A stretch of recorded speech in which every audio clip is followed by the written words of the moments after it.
Hi there, my name's Hayley, this is Divinity, and this is a pick-a-pile style reading for messages from your deceased loved one.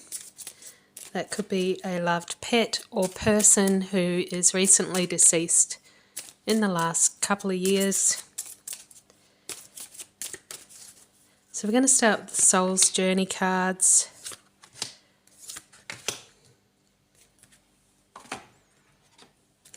Messages from Heaven Oracle, and I have shuffled all of these thoroughly before this reading.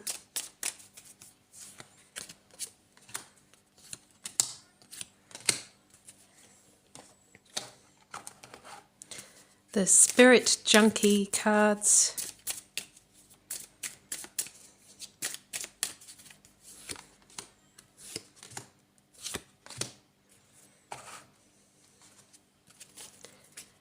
Angel's Whisper cards.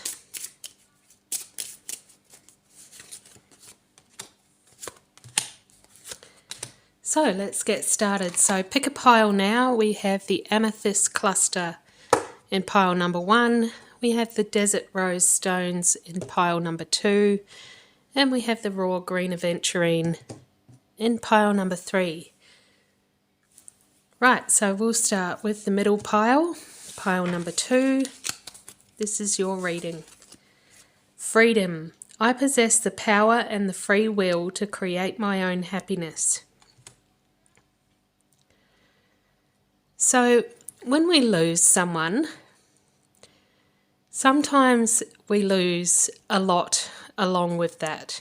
So, recently I've lost my beautiful dog, Wolfie, 8 weeks ago, and that was a big chunk of my routine. A lot of what I did in my daily routine was for my dog.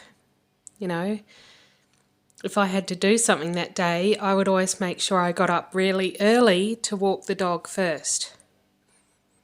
Or if I took a shift at work, I would always think of her needs before I took that shift.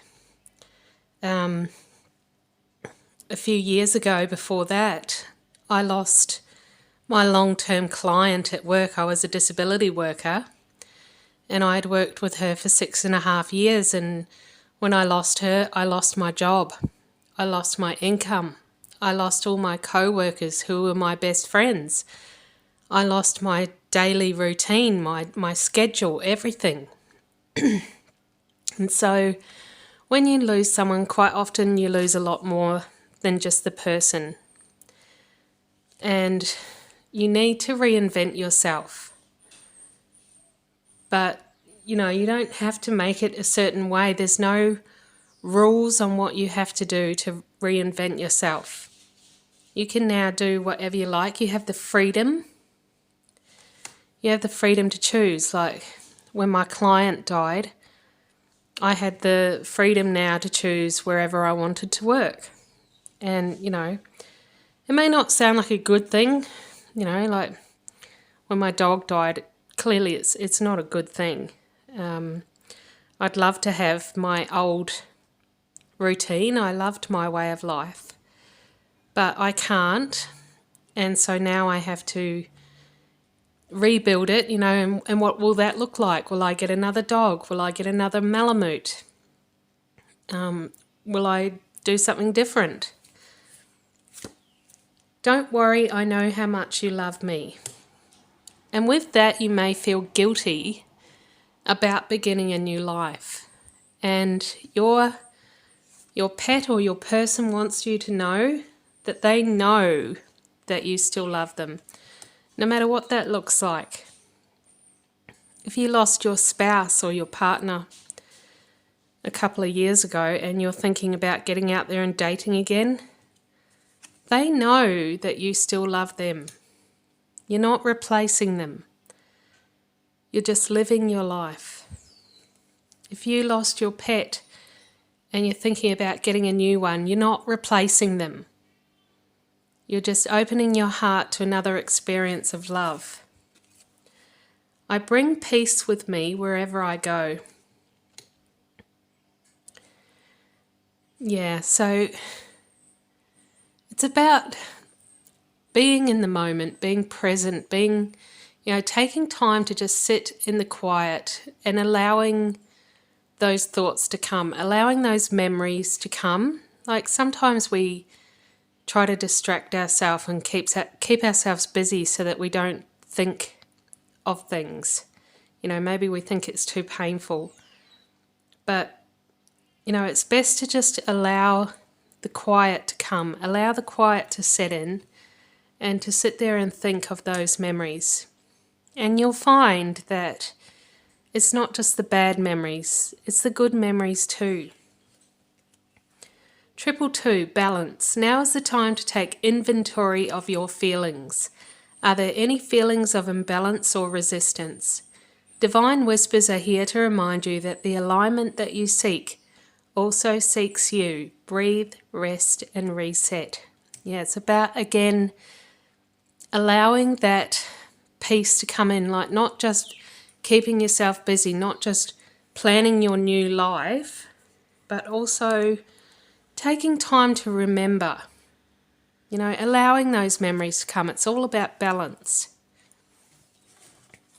So we'll just use the tarot cards here to get some further information for pile number 2.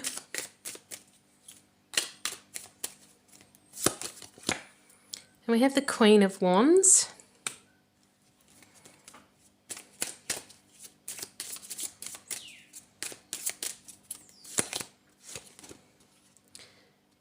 And we have the Ten of Wands reversed. So the Ten of Wands reversed is telling you to release your burdens. The Queen of Wands is all about creativity and passion. And so, you may have been martyring yourself for the cause, keeping it all on your shoulders and just trudging along and keeping yourself busy and trying not to think about it. It's time to allow those thoughts to come in, to take the weight off, just allow that quiet to seep in, just to stop for a moment. Just let go of whatever it is that you need to do. Nothing is all that important. Just drop it for the day. Let the memories come back in. And you can do something creative about it as well. Make a picture board or something like that. Something creative to help you to think about those nice memories. So, the Green Aventurine pile. We have gratitude. I am thankful for this life and the opportunities that it presents. So, gratitude for your person or your pet, for the time that you got to spend together. Remembering that it's not just about the loss, it's not just about the death. It's remembering the good times and being grateful for what you had. Please don't feel guilty. It was just my time to go. Yeah. A lot of time during grieving we feel guilt, and it's usually quite magnified during grieving. Anything that was left unresolved, anything that's left unanswered will come back to bite you when someone dies or when you lose a pet. And it can be quite traumatic.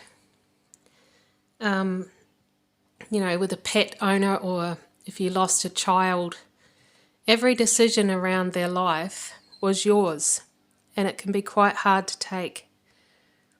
But this is a reminder that everyone has a set time. So I'm a psychic medium, and I know that some things you can't change. Like, I've been doing tarot for 20 years, and people will say, oh yeah, but not everything's set in stone, right? We can change things. Yes, you can change some things, but the big things are set in stone. So who you're going to meet, your soul contracts, certain timing of certain things, but particularly everybody's time of death, including pets. Everybody has a set time, and it cannot be changed. It cannot be altered.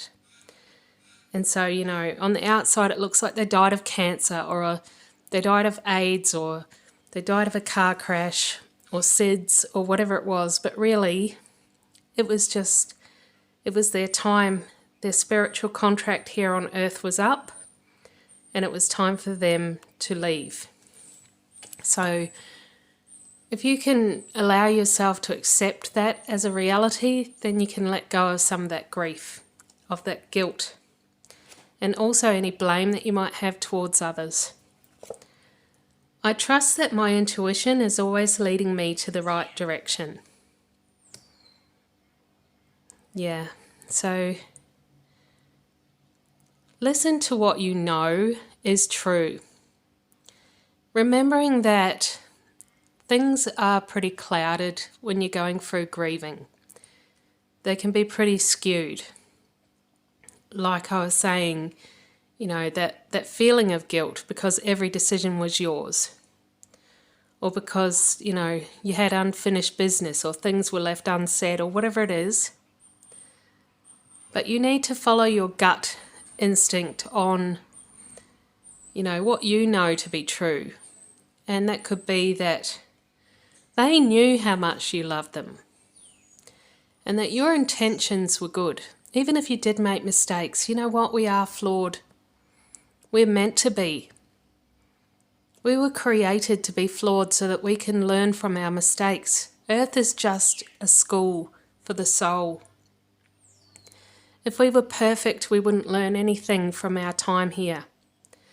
We have to accept that we are flawed, and that others are flawed too. If we're going to forgive ourselves, then we have to forgive everyone else too.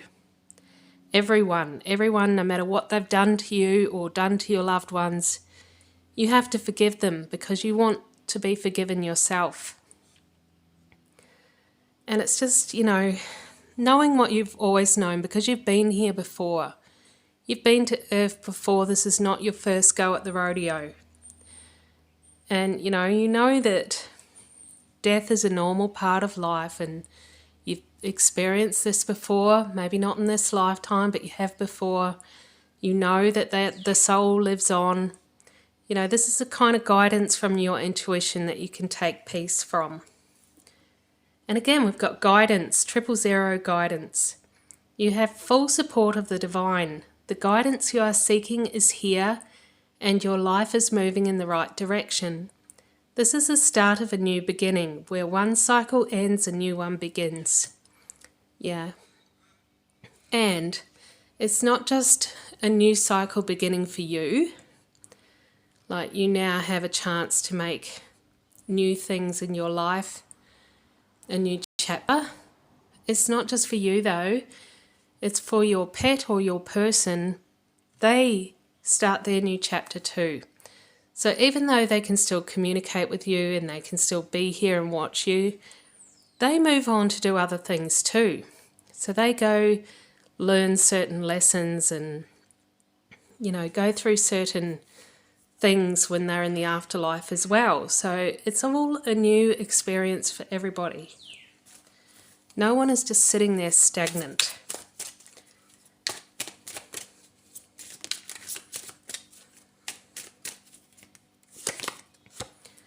We have the Chariot, and that's about moving forward.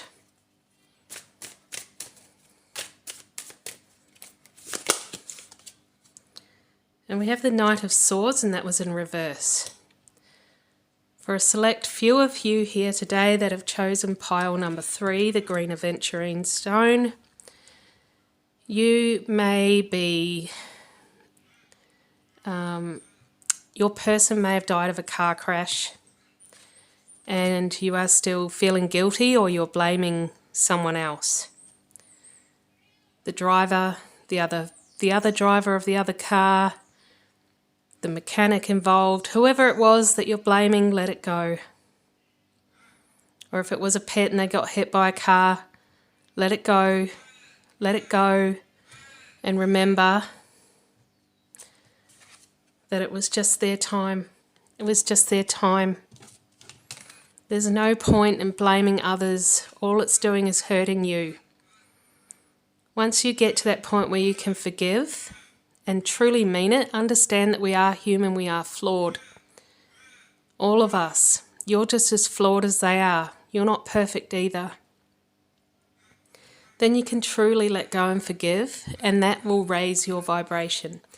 And when you raise your vibration, you'll be able to get more signs from your loved one. You'll be able to communicate with them yourself. So pile number 1, the amethyst cluster. Indecision. I use my intuition in all aspects of life. So again, that's talking about using your inner guidance. I promise you that I feel 1,000,000 times better. I am free. Yeah. So if you are wondering about your person or your pet, they're not suffering anymore. The suffering has ended. They are free. That, from all accounts I've heard from mediums and whoever can connect with loved ones on the other side, they all say the same thing, that they're having fun, that they're free. I release my need to be right. I am defenseless and at peace. Yeah, perhaps a decision needs to be made, an answer needs to be given about something. And, you're being guided to just, you don't need to be right all the time. And also, some answers don't need to be known. You don't need to know everything. Some things just need to be released. Maybe you've got a grudge against someone that was involved, a family member, whether it be in the planning afterwards or the event that happened. It's not worth it for you to hold that grudge against them. All that does is lower your vibration. 333 potential. Your chance to reach your highest of potentials is here. Perseverance has gotten you to where you are. You have been through so much, and this guidance is here to show you that you are exactly where you need to be. And you have been through a lot. Anyone that's been through grieving has been through an ordeal. And so you don't need to unnecessarily put yourself through more. If you are holding a grudge, you are putting yourself through that. You don't need to. You can let it go. Just remember, everybody is flawed. Everybody is human. We're meant to be. We're not meant to be perfect. And if you set others to such a high standard, then you need to be judged upon the same standards. And it wouldn't be fair. We make mistakes all the time. We understand that. It's just some mistakes, have a higher repercussion, or they get caught. Just because someone gets caught out doing something, or the thing that they did had a higher repercussion, doesn't mean that you never did something equally as bad. And we've got to remember that. And to keep yourself in that moment of grudge is just hurting yourself. And we have the 10 of Cups. And that's that, happy ever after. Remembering that they are at peace, they're not suffering anymore. But also that you will be together again one day. That this is not the final goodbye. You don't have to do the whole eye for an eye, tooth for a tooth. I've got Viking blood in me, but, it's not worth it. The best justice is for forgiveness to take place, because that will raise your vibration, and then you'll be able to talk to your loved one. And I just said about justice. This is the justice card here. The best justice is forgiveness. Forgiveness of yourself. Forgiveness of others that were involved in this. The vet, the doctor, the nurses, other family members, the driver, whoever it was. Yourself. You may be holding a grudge against yourself. Maybe not allowing yourself certain things, punishing yourself. You've become the judge, the jury, and the executioner towards yourself. I don't deserve to love anymore. I don't deserve nice things. I'm going to make myself sick by overeating and doing things to myself because I deserve to suffer. I'm going to drink myself to death or take drugs because I don't deserve it anymore. The best justice is forgiveness. That's what your person or your pet wants. That's what your soul wants. So I'm going to leave that there, and I hope that gave some of you some peace. Thank you.